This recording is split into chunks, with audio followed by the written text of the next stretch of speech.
দর্শক, লোক সংস্কৃতি নিয়ে আমাদের মাসব্যাপী বিশেষ আয়োজন চৈত্র বৈশাখ অনুষ্ঠানে আপনাদের আমন্ত্রণ জানাচ্ছি। গানের দেশ, সুরের দেশ বাংলাদেশ, নানা বৈচিত্র্যময় গানে ভরপুর আমাদের জল, মাটি, আকাশ। সেরকম একটি গান নিয়ে আজকে আমরা কথা বলবো, গান শুনবো। আজকের বিষয় শাড়ি গান। রক্সি পেইন্টসের সৌজন্যে আয়োজন এবং আমাদের সাথে আজকের আয়োজনে আছেন ডক্টর মাহবুব পিয়াল। তিনি গান গাইবেন, কথা বলবেন। শাড়ি গান মাঝি নৌকা বাইতে বাইতে, কৃষক ধান কাটতে কাটতে তার যে কষ্ট, শ্রমের যে কষ্ট, সেই শ্রমের কষ্ট, ক্লান্তি দূর করার জন্য গেয়ে উঠত এই গান। শাড়ি গান আমরা খুঁজে পাই পরবর্তীতে নৌকা বাইচের সময় নানান ধরনের প্রতিযোগিতামূলক নানান ধরনের কাজেও শাড়ি গান গাওয়া হতো। চলুন আমরা আজকে গান শুনি, কথা বলি। কেমন আছেন পিয়াল ভাই? ভালো, আপনি কেমন আছেন? এই তো ভালো আছি। আজকে আমরা শাড়ি গান শুনবো এবং শাড়ি গান আমাদের এই অঞ্চলের, মূলত ভাটি অঞ্চলের খুব জনপ্রিয় একটি গান, একটি ধারা। তো শাড়ি গানের পাওয়া যায়, এরকম ইতিহাসে পাওয়া যায় যে মধ্যযুগের কবি শাড়ি গান তার পদ্মপুরাণে বিজয়গুপ্ত সম্ভবত শাড়ি গানের কথা নিয়ে এসেছেন এবং সেখানে কিন্তু শাড়ি গানকে তিনি গানের সমার্থক শব্দ হিসেবেই শাড়ি শব্দটি নিয়ে এসেছিলেন। তো আসলে এই গানের সাথে শাড়ির যে সম্পর্কটি কিভাবে তৈরি হলো?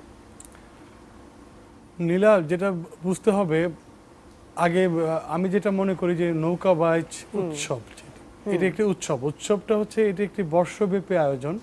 এটি শুধু একটি সাধারণ দিনক্ষণ ধরে হয় না, এবং এই উৎসব সংগঠনে অনেক আয়োজন রয়ে গেছে, অনেক অংশগ্রহণ রয়ে গেছে। বিশেষ করে আপনি যেটা বললেন যে হ্যাঁ, যখন ধান কাটা হয়ে যায়, আষাঢ় শ্রাবণে যখন জল আসে, চারিদিকে জলাবদ্ধতা তৈরি হয়, তখন মানুষ কি করবে? তার বিনোদন, তার স্বপ্ন, তার যোগাযোগ, এই সব কিছুর জন্যই তখন এই দৌড়ের নৌকা তৈরি করে। দৌড়ের নৌকা অনেক, এটি তৈরি করতে অনেক টাকা লাগে। প্রতি গ্রামেই দৌড়ের নৌকা আছে এবং তার একটি সংগঠন রয়ে গেছে। বর্ষব্যাপী এই আয়োজন, যেটা আমরা, এটি একটি নদীবাহিত দেশ, এটা নিয়ে অনেক কথা আমরা বলেছি। আমার কাছে মনে হয় নৌকা বাইচ উৎসব আরও আগের, সে 2500 বছরের পুরনো আমাদের এই জনপদ অঞ্চলে।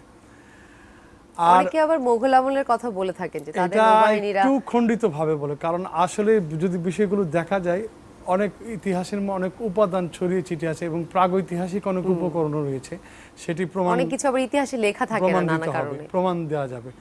আমাদের তো সবকিছু সুবিধা আছে, যদি আমরা মধ্যযুগের কথা বলে দিই তাহলে আর আমাদের কোনো কিছু লাগে না, তাই না? কিছু হলে চর্যাপদে চলে যাব, কিছু হলে চলে যাবো। আমি সেই জায়গাটা আমি যাচ্ছি না, আমি সমাজ। তবে যেটা শাড়ি কেন বলি, শাড়ি গান ভাটিয়ালি গানের একটি শাখা, ভাটিয়ালি গানের একটা অংশ। এটা কি শাড়ি কেন বলে? শাড়ি, নৌকার শাড়ি গান, আবার আরেকটা আছে ছাদ পেটানোর শাড়ি। ছাদ পেটানো, কোন গাঙে আইলো পানি মন হইলেও তোলারে, দেখুন ছাদ পিটিয়ে পিটিয়ে করে সিলেট অঞ্চলের লোকজন, ওইটার একটা মজা। নৌকা বাইচের শাড়ি হচ্ছে যে, এটা যেহেতু দেখবেন নৌকার, যদি দেখেন আপনার সারিবদ্ধভাবে বসে যারা, বা নৌকার যারা মাঝি আছে তারা গানটা করে বলে এটাকে বলে শাড়ি গান। আমরা আজকে যেহেতু আমরা আছি, সেই জিনিসটা এখানে করে দেখাতে পারছি না, কারণ একটা নৌকায় দেখা যায় 120 জন লোক থাকে। সরঙ্গী নৌকা যেটা থাকে 60 হাত লম্বা হয়, প্রতি নৌকার মধ্যে গোড়া থাকে, প্রতি গোড়ায় 2 জন করে মাল্লা থাকে, এবং এদের আবার এক এক জায়গায় এক এক নাম। এদের একজন পরিচালক থাকে, একজন ঢুলি থাকে, একজন বাদ্যযন্ত্র থাকে, এবং একটা মূল সারি গায়ক থাকে। সে কি করে, সারি গানটা আসলে হয় কখন, যখন মহড়া হয় কিংবা ধরুন তারা একটা উৎসবে যাবে, তখন গানটা করে। কারণ মাঝিরা যেন ক্লান্ত না হয়ে পড়ে, তারা নানা রকম পদ সৃষ্টি করে না, এবং এই গানের মধ্যে নানা রকম বিভাজন রয়েছে, তাই না? তো এটা দিয়ে এই পরিচালক কি করেন, তাদের মধ্যে একটা তাল সঙ্গত করেন, তিনি একটা সমন্বয় সাধন করেন। কিন্তু আর যখন উৎসবটা যখন বাইচটা হয়, প্রতিযোগিতা, তখন কিন্তু কোনো গান থাকে না, সেটা আবার আরেক জিনিস। আচ্ছা, তো আমরা ওইরকম একটি শাড়ি গান কি আজকে দিয়ে প্রোগ্রাম শুরু করি? গানটি শুনে আমি কুরুলিয়ার খাল, আপনারা জানেন ব্রাহ্মণবাড়ির একটি খাল আছে, কুরুলিয়ার খাল। আচ্ছা আচ্ছা, সেই খাল নিয়ে একটি গান আছে। আপনারা যারা চট্টগ্রাম যান, দেখবেন কুরুলিয়ার খালের উপর দিয়ে আপনাদেরকে যেতে হয়। কুরুলিয়া খাল হয়েছে কারণ এই খালটা কুড়ে করা হয়েছে, এটা কোনো প্রাকৃতিক খাল না, এটাকে বলে অ্যান্ডারসন ক্যানেল, ব্রিটিশ আমলে করা হয়েছে আর কি। আচ্ছা, আপনারা আল মাহমুদের কবিতা যারা পড়েন, সেখানে কুরুলিয়ার পুরাণ কইয়ের কথা পাবেন, কই মাছ সেখানে খুব বিখ্যাত ছিল। আমরা করি, আমার সাথে আছেন শফিকুল ইসলাম, ঢোল বাজাচ্ছেন, আছেন রঞ্জিত কর্মকার, আল জুনায়েদ দিদার, আপনারা সবাই চেনেন আল জুনায়েদ দিদারকে, আছেন আনসার আলী ভাই, তো তাদের সাথে নিয়ে আমি শাড়ি গানটা করছি।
বরগাঙেতে যায় রে ভাই বরগাঙেতে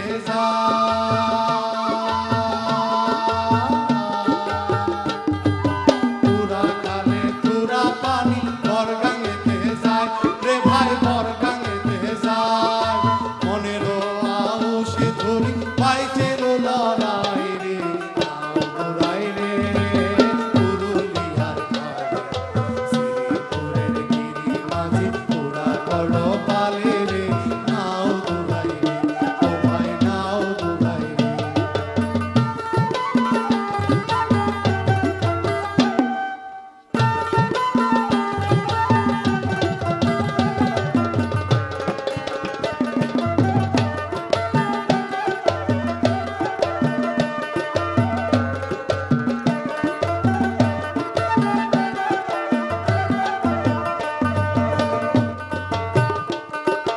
রতনপুরের পাতাম নাও বইটা 200 খান রে ভাই বইটা 200 খান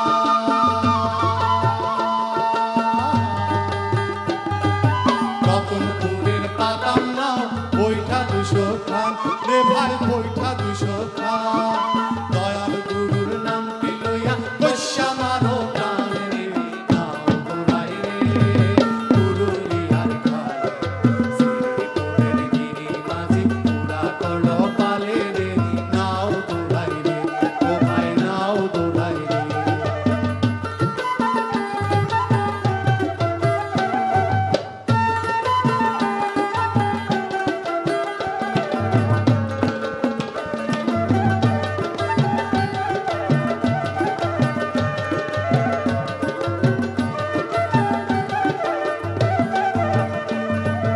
ওই যাই গিরির নাম ধরছে বাজির পারি রে ভাই ধরছে বাজির পারি ওই যাই গিরির নাম ধরছে বাজির পারি রে ভাই ধরছে বাজির পারি আরে সাবাস সাবাস সাবাস সাবাস সাবাস গিরি মাঝি গেল কিসে করে রে নাও দোড়াই রে পুরুলিয়ার খালে শ্রীপুরের গিরি মাঝি পুরা করলো পালে রে নাও দোড়াই রে ও ভাই নাও দোড়াই রে ও ভাই নাও দোড়াই রে ও ভাই নাও দোড়াই রে ও ভাই নাও দোড়াই রে অসম্ভব সুন্দর একটি শাড়ি গান আমরা শুনলাম। আপনি একটু আগে আলোচনায় বলছিলেন যে শাড়ি গানের যখন নৌকা বাইচ হয় সেই সময়টা আসলে গান হয় না, এরকম বলছিলেন। হ্যাঁ, নৌকা বাইচের শাড়ির একটি বড় বৈশিষ্ট্য হচ্ছে এই সামাজিক জীবনে যা ঘটে তারই একটি রূপক প্রকাশ ঘটে গানের ভেতর দিয়ে। এই গানের মধ্যে নানা রকম হ্যাঁ, পর্ব আছে। নানান হ্যাঁ যেমন যখন শুরু করে তখন তাকে এক ধরনের নৌকাটা যখন ঘাট থেকে ছেড়ে যায় তখন জল ভরা গান হয়, আচ্ছা জল ভরা গান হয়, তারপরে যাত্রার গান হয়, মা তেল সিঁদুর দিয়ে নৌকার গলুইটা সাজে, দেখেন অনেক রিচুয়াল আছে। মানে যারা যাচ্ছে তাদেরকেও হ্যাঁ, যেমন আমি আশীর্বাদ একটা করে উদাহরণ দিই, দিচ্ছে। যাত্রা করাইয়া মোরে দেগো নন্দরানী, যাত্রা করাইয়া মোরে দেগো নন্দরানী, মাগো কালী দয়ে যাবো আমি কালী দয়ে যাবো মাগো কালী দয়ে যাবো আমি কালী দয়ে যাবো যাত্রা করাইয়া মোরে দেখো নন্দরানী যাত্রা করাইয়া মোরে দেখো নন্দরানী যাত্রা গান। আচ্ছা জল ভরা গান হয়ে গেল, জল ভরিয়া ঘাটে যায় না সই ও সই কালার নয়ন পানে চায় না, জল বড় সুন্দরী কন্যা জলে দিছে এটাও আপনি জানেন, এখানে পালা গান থেকে অনেক কিছু নিয়ে আসে তার, এরকম নানা রকম গান আছে। তারপর নিমাই সন্ন্যাস আছে, নিমাই চান সন্ন্যাসে চলে যায়।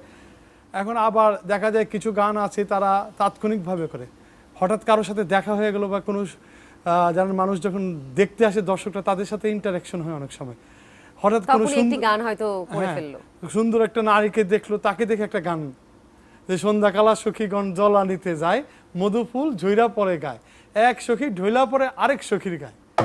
চলমান জীবনের যত কিছু আছে তার মধ্যে আছে। এবং সবচেয়ে বড় কথা হবে দুটো নৌকার মধ্যে যখন গান হয় আপনার কাছে মনে হবে তারা শাশুড়ি বউ ঝগড়া করছে, আসলে এটা শাশুড়ি বউয়ের ঝগড়া, এটা পিয়াল ভাই হচ্ছে দুই নৌকার গানের বিষয়টা অবশ্যই আমরা নিয়ে আসবো, আমরা একটা ছোট্ট বিরতি নিয়ে আসি। জি।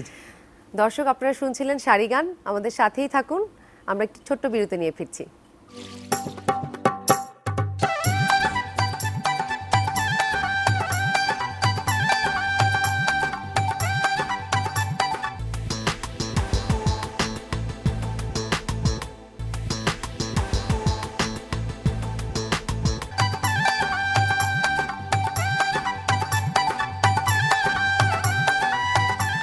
দর্শক বিরতির পর আমরা আবার ফিরে এলাম চৈত্র বৈশাখ অনুষ্ঠানে। রক্সি পেইন্টসের সৌজন্যে আমাদের আয়োজন আপনারা দেখছেন, আমরা সারি গান নিয়ে কথা বলছি, গান শুনছি।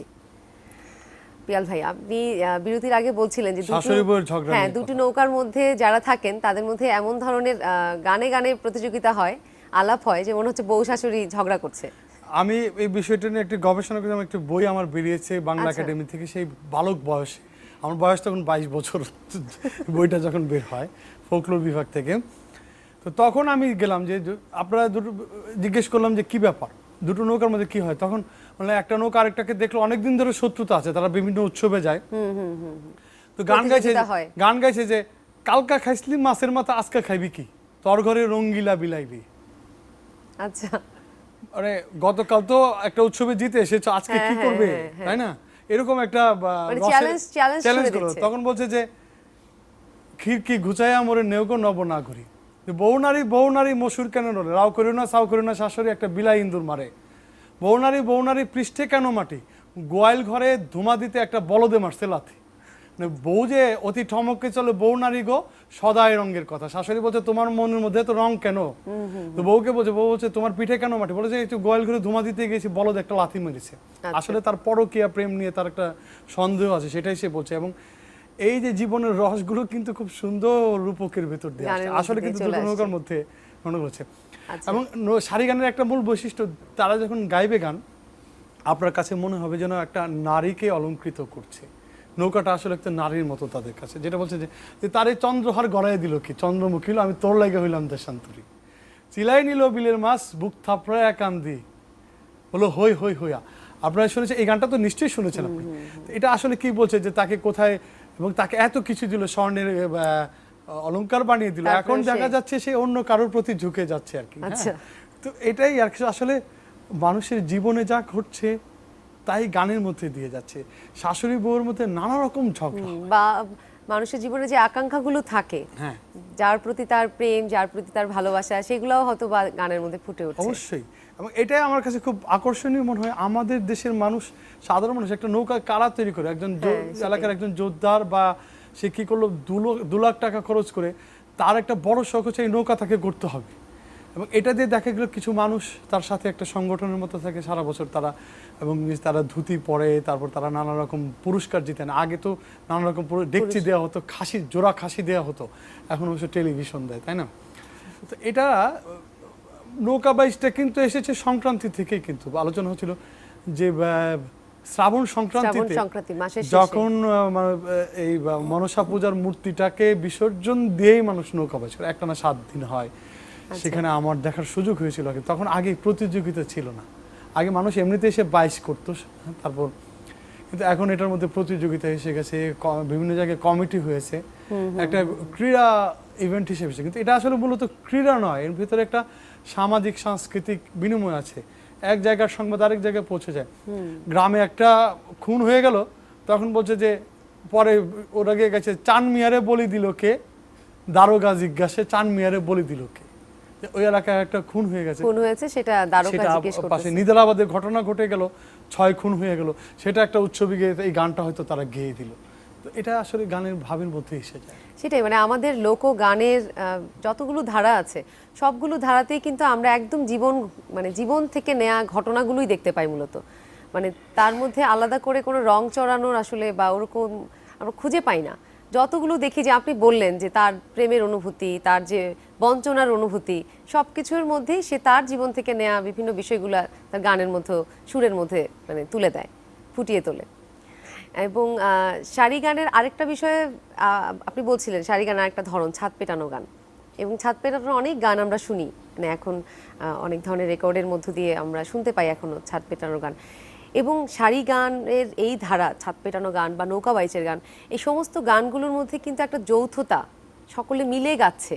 তার শ্রমের যে কষ্ট, তার শ্রমের যে আনন্দ, এখানে আনন্দটাও কিন্তু ফুটে উঠছে, আবার ওটাকে তার কষ্টটার বর্ণনাও কিন্তু বোধহয় উঠে আসছে। শাড়ি গানটা হচ্ছে শ্রম সঙ্গীত, গোষ্ঠী শ্রমসঙ্গীত সঙ্গীত বলা হয়। গোষ্ঠী সঙ্গীতের যেটা এর গায়কিটাও চমৎকার, কারণ দুটো লাইন গিয়ে হয়তো দেখা গেল তারা মাইলের পর মাইল চলে যাচ্ছে। এই যে আমি সেটাই। যেমন একজন তো গাইবে, যেমন একটা গান আছে, সাজায়া চলে গো সখী যমুনা জলে, বংশীধারী আসে না কদম তলে, আসে না কদম তলে, আসে না কদম তলে গেয়ে যাইতে যাইতে। এটা আসলে কেন মানুষ করে? তার যারা বৈঠাধারী যারা আছে তাদের শরীরে শক্তি হবে। এবং আপনি জানেন তালের নানা খেলা আছে, একবার খুব তাল ফেরতা তো আছে, একবার খুব দ্রুত লয়ে বাইবে, আবার খুব কম, মানে অদ্ভুত সব খেলা হয়। এবং এটা আমি একটা নৌকার মধ্যে বসেছিলাম জানেন, আমার তখন ভয় করছিল, আমি নিকলি থানায় গিয়েছিলাম। তো তারা যখন গান গাইতে গাইতে হঠাৎ করে তারা একটা বাইচ করে, তখন যেভাবে নৌকাটা চালায় সেইভাবে বল, এটার মধ্যে একটা অসুরের শক্তি আসতো। মানে 6-7 মাইল পথ মানে 3 মিনিটে চলে গেল। আমি অবাক হয়ে গেলাম, মানে আমিও ভয় করছিল, কারণ নৌকাটা এমন ভাবে কাঁপছিল।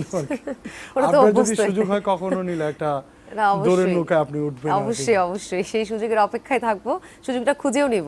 এখন একটা গান শুনে নেই আগে। গান তো আমার গলা বসে আছে, আর আমি দেখি এখন একটু আনন্দের সাথে গাইতে পারি কিনা। ঠিক আছে, শাশুড়ি বইয়ের একটা ব্যাপার আছে, এখানে প্রতিযোগিতা নিয়ে গানটা। আচ্ছা,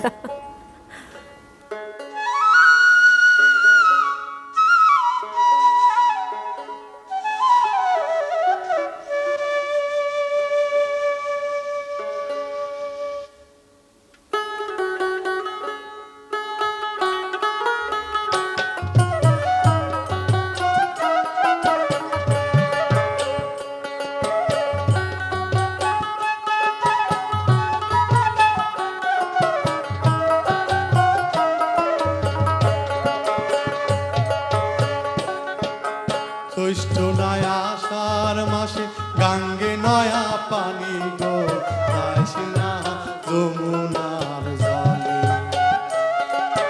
জ্যৈষ্ঠ নয়া আষাঢ় মাসে গাঙ্গে নয়া পানি গো, যাইস না যমুনার জলে। বউয়ের আগে হরি বলে, বউয়ের আগে হরি বলে, নায়র জানো আমি গো, যাইস না যমুনার জলে। জ্যৈষ্ঠ নয়া আষাঢ় মাসে গাঙ্গে নয়া পানি গো, যাইস না যমুনার জলে।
জামাই শোনো কই তোমারে শোনো শোনো নাতিন জামাই শোনো কই তোমারে টাকা পয়সা কামাই আমার নাতি নাই না রে দিলাম গরিব বাতাসে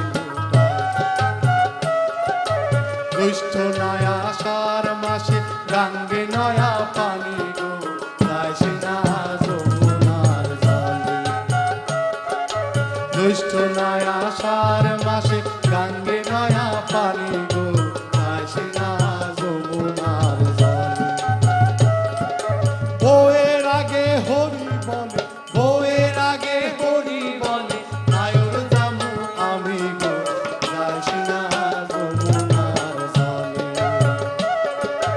যাইস না যমুনার জলে যাইস না যমুনার জলে যাইস না যমুনার জলে অসম্ভব সুন্দর, যদিও অনেকগুলো বউ শাশুড়ির দ্বন্দ্ব উঠে এসেছে।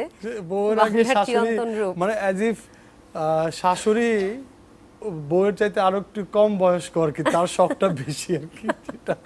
যাই হোক, এই শখগুলো বেঁচে থাকুক, আমরা একটু বিরতি নিয়ে আসি। দর্শক, আপনারা দেখছিলেন রক্সি পেইন্টসের সৌজন্যে চৈত্র বৈশাখ অনুষ্ঠান। ছোট্ট একটি বিরতি নিচ্ছি, বিরতির পর ফিরছি।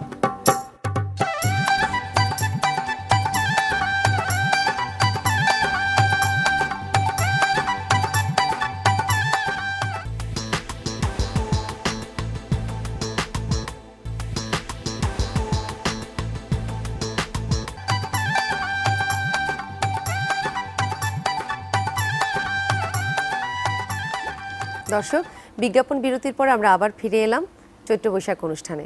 শাড়ি গান শুনছি, কথা বলছি।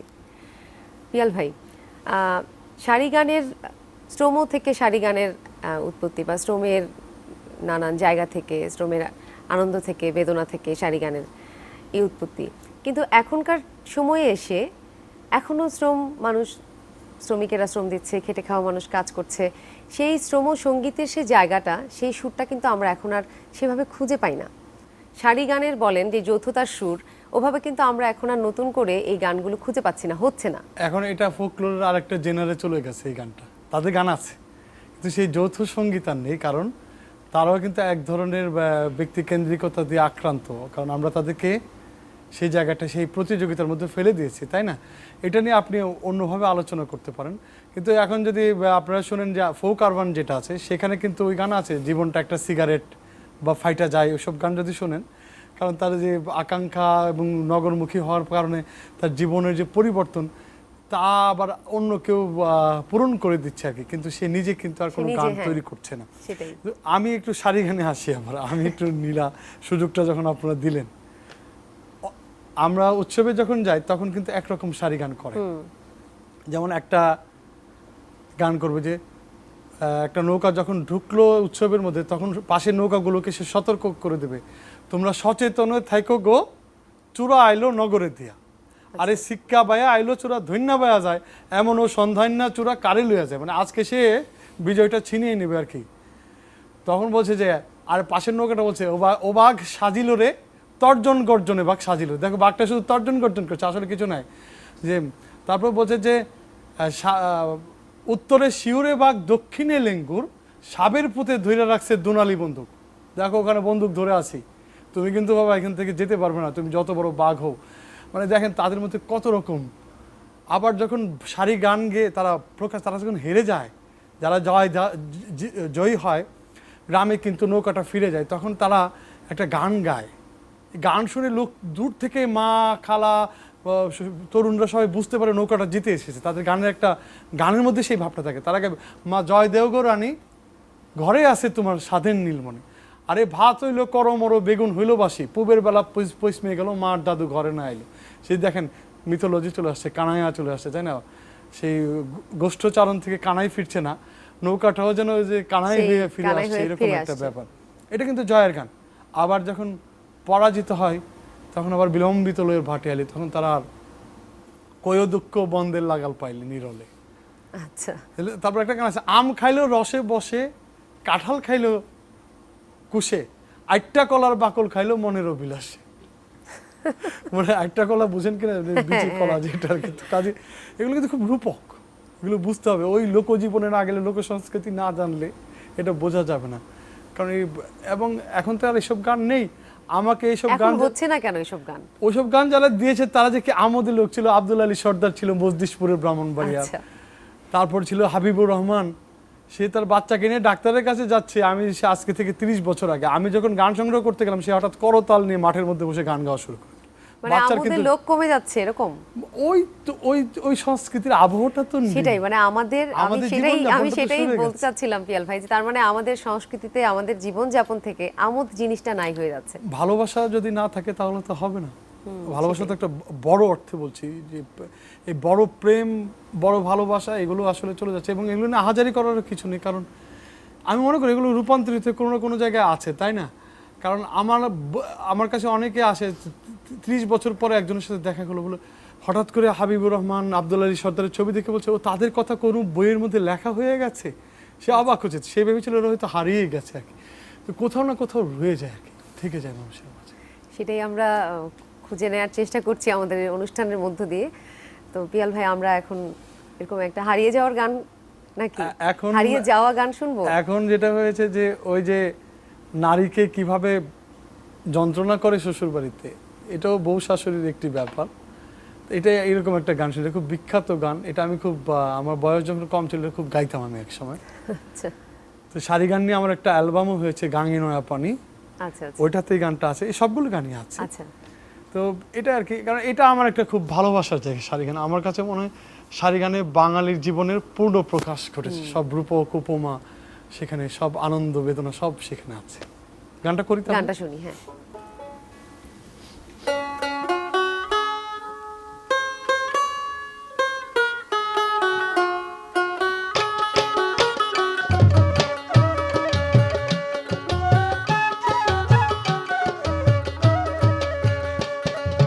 শান্তির এত যন্ত্রণা বিন্দা দুতি গো, এগো কি জ্বালান জ্বালাইলো আমার মনে। শ্যামপিরিতের এত যন্ত্রণা বিন্দা দুতি গো, এগো কি জ্বালান জ্বালাইলো আমার মনে।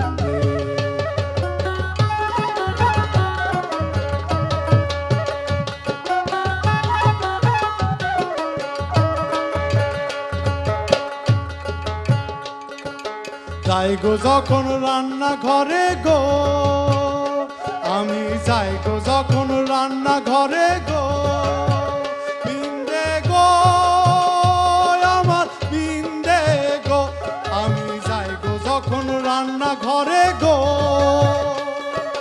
নন্দে যাই গো সঙ্গে সাথে লোকের কাছে বলে, নন্দে যাই গো সঙ্গে সাথে লোকের কাছে বলে, আমি নাকি চাল চাবাই, আমি নাকি চাল চাবাই, কি জ্বালান জ্বালাইলো আমার মনে। শান্তির এত যন্ত্রণা বিন্দা দুতি গো, এগো কি জ্বালান জ্বালাইলো আমার মনে।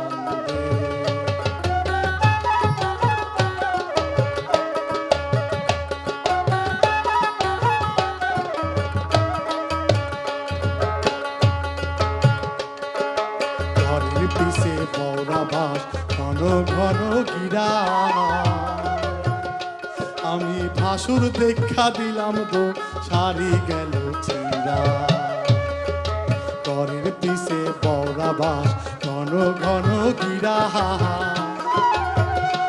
আমি ভাসুর দেখা দিলাম গো সারি গেল চিরা।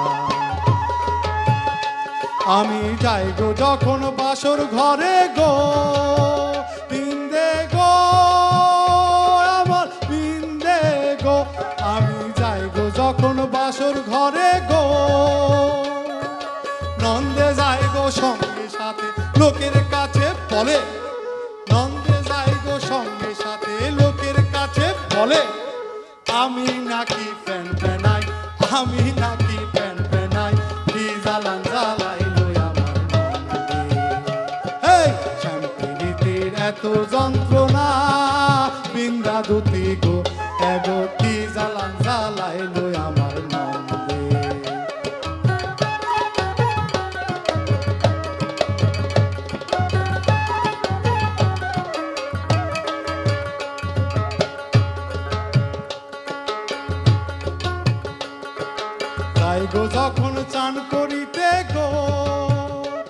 আমি যাই গো যখন চান করিতে গো বিন্দে গো আমার বিন্দে গো আমি যাই গো যখন চান করিতে গো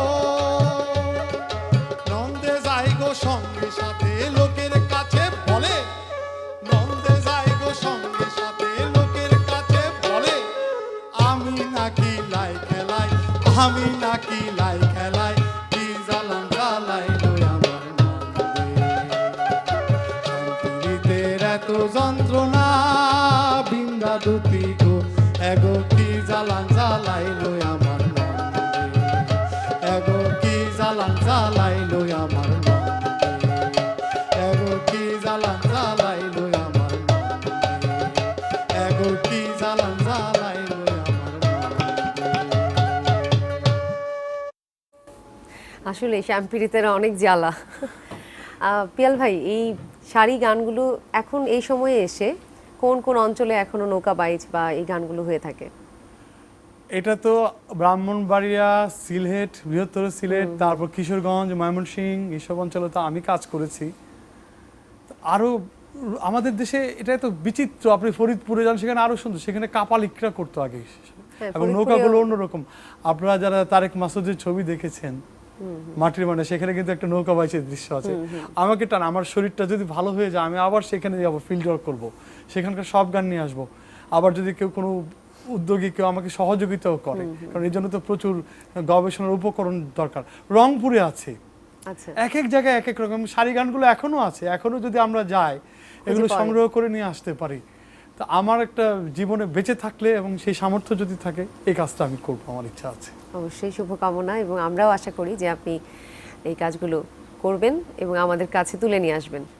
পিয়াল ভাই, আপনাকে অনেক ধন্যবাদ, এবং যারা বাজিয়েছেন অনেক সুন্দর বাজিয়েছেন, আপনাদেরকে অসংখ্য ধন্যবাদ। দর্শক, আমরা শাড়ি গান নিয়ে কথা বলছিলাম, গান শুনছিলাম।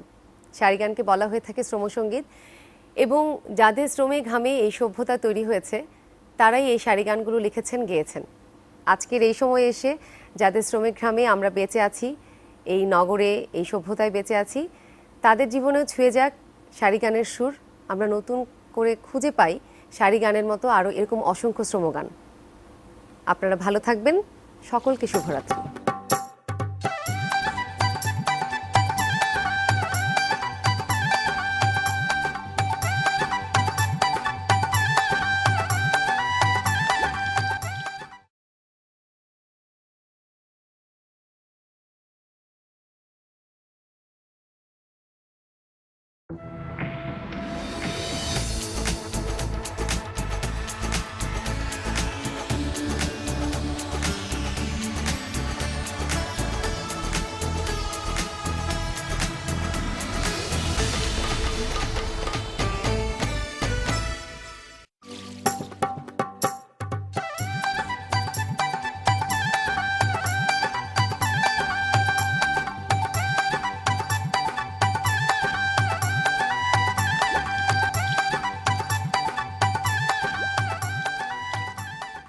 দর্শক, লোক সংস্কৃতি নিয়ে আমাদের নিয়মিত বিশেষ আয়োজন চৈত্র বৈশাখ অনুষ্ঠানে আপনাদের আমন্ত্রণ জানাচ্ছি। আমি রেবেকা নীলা। আজকের পর্বটি আমরা সাজিয়েছি কবি গান নিয়ে। আজকে আমাদের সাথে স্টুডিওতে কবি গান বিষয়ে আলোচনা করার জন্য উপস্থিত আছেন বাংলা একাডেমির সহপরিচালক সাইমন জাকারিয়া, এবং উপস্থিত আছেন বয়াতি সাইদুর রহমান এবং আবুল বাশার আব্বাসি। আপনাদের স্বাগত আমাদের আজকের আয়োজনে। আজকে আমরা কবি গান নিয়ে কথা বলবো এবং কবি গান শুনবো। তো কবি গানের প্রথমেই আপনার কাছে আমার জিজ্ঞাসা যে এর ধারা, কবি গানের যে ধারা, নানান ধারাটি আমাদের এখানে বর্তমান আছে, বা এর আদি পর্ব যেখান থেকে শুরু এবং বর্তমান যে পরিস্থিতির মধ্যে আছে কবি গান, সেই অবস্থাটা নিয়ে যদি একটু বলেন। আসলে কবি শব্দটার যে অর্থ সেখান থেকে শুরু করতে হবে। হ্যাঁ, অবশ্যই। কবি শব্দটা আসছে সংস্কৃত কবিদ শব্দ থেকে। কবিদ শব্দটার অর্থ হচ্ছে জ্ঞানী, আর সেই জ্ঞানীদের যে গান সেটাই কবি গান। এখন গ্রামে যারা কবি গান করছেন তাদের বিশেষ করে জ্ঞান গুরুবাদী ধারায় তারা জ্ঞান চর্চা করেন, এবং সেই গুরুবাদী ধারায় আসলে মুখে মুখেই সেই জ্ঞান চর্চাটা হয়। সেটা একই সঙ্গে যেভাবে পুঁথি পুস্তক তারা পাঠ করতেছেন, একই সঙ্গে দেহকে পাঠ করতেছেন, একই সঙ্গে আমাদের দেশের যত পুরাণ, লোককথা এবং আধুনিক সমাজের ইতিহাস, দর্শনশাস্ত্র সবই তারা চর্চা করতেছেন। তারপরে সেটা হয়ে উঠছে কবিগান। আর কবিগানের আদি পর্ব যদি বলেন, সেটা বিশেষ করে আমাদের এখানে মানে যখন বিলেতিদের প্রভাবে কবিদের একটা নাগরিক ধারা তৈরি হলো, সে সময় কিন্তু কবিগানটা সব থেকে বেশি বিস্তার হচ্ছে, যখন গ্রামে প্রচারের আলোয় সবচেয়ে বেশি এসছে তখন। হ্যাঁ হ্যাঁ, এবং গ্রামের কবিরাও কিন্তু সংগঠিত হচ্ছে একই সঙ্গে, যেহেতু গ্রামীণ সংস্কৃতির প্রতি একটা অবহেলাও সৃষ্টি হয়েছে ব্রিটিশ সময়ে। সময়কালে এবং সেই সময় গ্রামের কবিরা এই কবিগানকে এমন একটা বিকাশের জায়গায় নিয়ে আসলেন যে নিজেদের ভিতরে জ্ঞান চর্চার ধারা গ্রামের মানুষের ভিতর ছড়িয়ে দেওয়ার যে প্রবণতা তৈরি হলো, সেটার একটা সাংগঠনিক রূপ নিল। যে জন্য ওই সময় দেখা যায় যে সব থেকে বেশি বিলেতির একজন আছেন যে, যেমন অ্যান্টনি ফিরেঙ্গি, হ্যাঁ সে নিজে বাঙালি না হওয়া সত্ত্বেও সে কিন্তু কবিগান গেয়েছে। এই কবিগানটা এত জনপ্রিয়তা হয়েছিল এক সময়। সেই সময় কলকাতায় অনেক কবি গানের হ্যাঁ হ্যাঁ হ্যাঁ, অনেক মঞ্চস্থ হয়েছিল, অবশ্যই, অনেকগুলো অবশ্যই। মানে কবি লড়াই, কবি গান নানানভাবে পরিবেশিত হয়েছিল। আসলে কবি লড়াই শব্দটা সম্পর্কে আমার একটা আপত্তি আছে, কারণ আচ্ছা। আসলে লড়াই বললে পরে সেটা শারীরিক একটা ব্যাপার একটা হয়, কষ্ট যুদ্ধের পরে মনে হয় আর কি। কিন্তু কবি গানে যেটা হয় এটা আচ্ছা। কিন্তু শারীরিক কসরতের কোনো খেলা নাই, এখানে খেলাটা হলো বুদ্ধির, আচ্ছা খেলাটা হচ্ছে যে জ্ঞানের।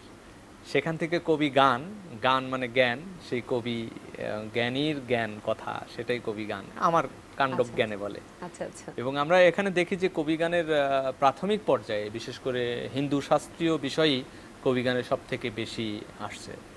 যেমন আমরা যদি দেখি এখনো কবিগানের যে চর্চা বাংলাদেশে হয় বিভিন্ন অঞ্চলে, বাংলাদেশ এবং আমার খুব সৌভাগ্য হয়েছে বাংলাদেশের কবিগানও দেখার, পশ্চিমবঙ্গের কবিগানও দেখার, আচ্ছা দুই রকম কবিগানের আসরেই আমি উপস্থিত হয়েছি। যেমন বাংলাদেশে এখানে কবিগানের আসরে আমি বিশেষ করে গোপালগঞ্জে, খুলনা, নড়াইল এইসব অঞ্চলে কবিগান দেখেছি। আর এখানে তো আজকে উপস্থিত আছেন সাইদুর রহমান বয়াতি, মানিকগঞ্জ থেকে তারা এসেছেন। মানিকগঞ্জের, এবং সাইদুর ভাইয়ের কবিগানের আসর আমি তার বাড়িতেও দেখেছি, আচ্ছা। ঢাকাতেও অনেকবার করেছেন। সেগুলো বিশেষ করে সাইদুর ভাই যখনই কবিগান করেন সেটা ঢাকাতে হলেই আমি সেই আসরে উপস্থিত হই। কয়েকদিন আগেও এই বৈশাখের প্রথম দিন উনি করছিলেন ঢাকাতে, সেখানে আমি উপস্থিত ছিলাম, সেখানে বাসার ভাইও ছিলেন, দুইজন মিলে করছিলেন, সেটাও খুব অসাধারণ অভিজ্ঞতা। আমি এই জায়গাটা আসার আগে কবিগানের যে মানে প্রাচীন ধারার যে ঐতিহ্য, সেই ঐতিহ্য সম্পর্কে কিছু কথা বলা দরকার আছে। আচ্ছা কারণ আমরা দেখি যে হিন্দু শাস্ত্রীয় বিষয়ই হলো কবিগানে সব থেকে বেশি উঠে আসতো। বিশেষ করে কবিগানের এখনকারও যে প্রচলন আছেন, দেখবেন যে প্রথমেই শুরু হয় কবিগানের যে শাস্ত্রীয় নিয়ম, বন্দনা দিয়ে সেটা বা হলো ডাক মালসি। ডাক মালসি, ডাক মালসি, সেই ডাক কাকে ডাকা হয়? সেটা কিন্তু ডাকা হয় যে একদম স্বয়ং মা কালী, মাতা কালীকে ডাকা হয়। এবং তারপরে আছে সখী সংবাদ, এইরকম পর্বগুলো আসে, এবং সবগুলোই কিন্তু হিন্দু শাস্ত্রীয় বিষয়গুলোই কিন্তু প্রাধান্য পায়। সাম্প্রতিককালে কবিগানের অনেক নতুনত্ব আসছে, মানে বিশেষ করে আমাদের অঞ্চলে নিশ্চয়ই। হ্যাঁ হ্যাঁ, কবিগানের শুরুতে এক সময় যেমন রাধাকৃষ্ণের কাহিনী হতো, রামায়ণের কাহিনী নিয়ে কবিগান পরিবেশিত হতো, মহাভারতের বিভিন্ন কাহিনী নিয়ে কবিগান পরিবেশিত হতো, এছাড়া লোকপুরাণ, শিব পুরাণ, চণ্ডী পুরাণ, এইসব বিষয় নিয়ে কবিগান আমি নিজেই দেখেছি। যেমন চৈতন্য মহাপ্রভুর জীবনীকে নিয়েও কবিগান দেখেছি, চৈতন্য চরিতামৃত পালা দেখেছি। এবং আমাদের এখানকার কবিগান গাইতে গাইতে অনেকেই কিন্তু আমাদের দেশের সঙ্গীত ধারারও একটা বিশাল প্রবর্তন করেছেন। যেমন বিজয় সরকারের নাম বলতে হবে, সে কিন্তু কবিগানের কবি। সরকার, এই সরকার উপাধিটা কিন্তু কবিগানের, কবিগান যারা করে তাদেরকে বলা হয় সরকার বলা হয়। এবং আমাদের সাইদুর ভাইয়ের গুরু, কবিগানের গুরু হচ্ছে রাধাবল্লভ সরকার। এরকম অনেক কবিয়াল, যেমন আমরা রমেশ শীলের কথা বলি, এরা কিন্তু সবাই কবি, এবং এরা কবিগানের ধারাই কিন্তু শুধু কবিগানকে চর্চা করেননি, একভাবে দেশপ্রেম, জাতীয়তাবোধের চেতনা, এগুলোও কিন্তু গ্রামের মানুষের ভিতরে ছড়িয়ে দিয়েছে। সেটাই, মানে হচ্ছে যে কবি গানের মধ্য দিয়ে আমরা আমাদের অঞ্চলে যদি দেখি যে এখানকার আপনি যেটা প্রথমেই বলেন, লোকায়ত জ্ঞানের চর্চা যেমন ভাবে হয়েছে, তেমনি হচ্ছে বাস্তব নানান বিষয়গুলো নানান সময় নানান ভাবে উঠে এসছে কবি গানের মধ্যে। তবে কবিগান নিয়ে আবার অনেক বিতর্কও হয়েছে। যেমন কবিয়ালরা, মানে কিছু কিছু কবিয়াল আছে যারা জ্ঞানী, প্রকৃত জ্ঞানী, তারা কিন্তু খুব শুদ্ধতার উপরে কিন্তু কবিগান চর্চা করেন। আবার যাদের জ্ঞানের গরিমা একটু কম আছে, তারা কিন্তু অনেক অশ্লীল এবং অনেক মানে খারাপ কথাবার্তা চর্চা করেন। কবি পাঁচালির ভিতরে, টপ্পার ভিতরে অন্যকে আক্রমণ করার জন্য অশ্লীল কথাবার্তা বলেন, যেগুলো নিয়ে রবীন্দ্রনাথের ক্রিটিসিজম আছে। আমার মনে হয় রবীন্দ্রনাথের সেই জায়গা থেকে একটু দুর্ভাগ্যই হয়েছিল যে কবিগান সম্পর্কে উনি খুব খুবই মানে নেতিবাচক একটা কথা বলেছিলেন, আবার তার ভিতরে হয়তো ইতিবাচকের সূত্রও আছে। আমি দেখতে পাই যে রবীন্দ্রনাথের কথার ভিতরে যেমন আছে কবি গান হলো যে এটা ক্ষণজন্মা, সেটা মুহূর্তের ভিতরে আসে আবার এবং মুহূর্তের মুহূর্তেই মধ্যেই লুপ্ত হয়, কারণ মিলিয়ে এই যায়। কবি গানের যে গানগুলো লেখা হয় সেগুলো মুখে মুখে লেখা হয়, কিন্তু তার কোনো লিপিবদ্ধ রূপ থাকে না, অতএব সেটা হারিয়ে যায়। সেটাই। আচ্ছা, আজকে যদি আমরা সেরকম একটি কবি গান শুনে এবং এই আলোচনার সূত্র ধরেই যে ক্ষণেই জন্ম নিল ক্ষণেই মিলিয়ে গেল, এরকম কোনো একটা সুর যদি সাইদুর ভাই এবং বাশার ভাই। ধন্যবাদ। আজকের চৈত্র বৈশাখী অনুষ্ঠানের এই কবি গানের